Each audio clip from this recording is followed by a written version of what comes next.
Rassemblés dans le centre de la capitale, plusieurs centaines de militants antiracistes sont venus crier leur colère.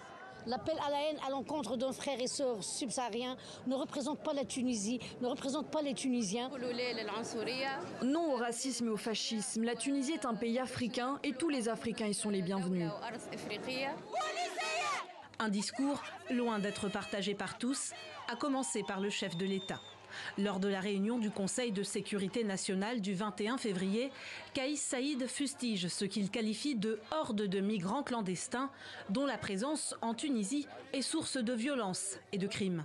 ONG et défenseurs des droits de l'homme s'insurgent et 2 jours plus tard, le président tente de rassurer les personnes en situation régulière.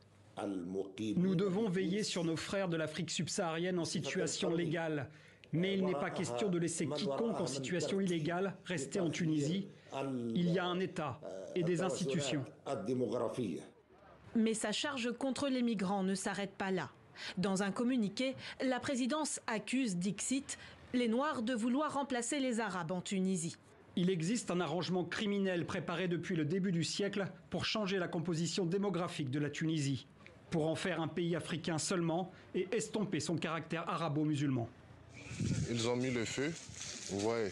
Sur ces images, des migrants se disent victimes d'intimidation.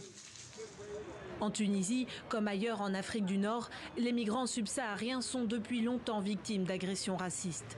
Aujourd'hui, certains craignent que les propos du président accentuent le phénomène. Alors, ils décident de rentrer d'eux-mêmes dans leur pays.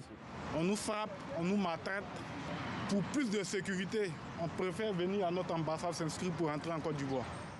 Côte d'Ivoire, mais aussi Mali, dont l'ambassade en Tunisie invite ceux qui le souhaitent à s'inscrire pour un retour volontaire. L'Union africaine condamne les propos du président tunisien et appelle ses États membres à s'abstenir de tout discours haineux à caractère raciste.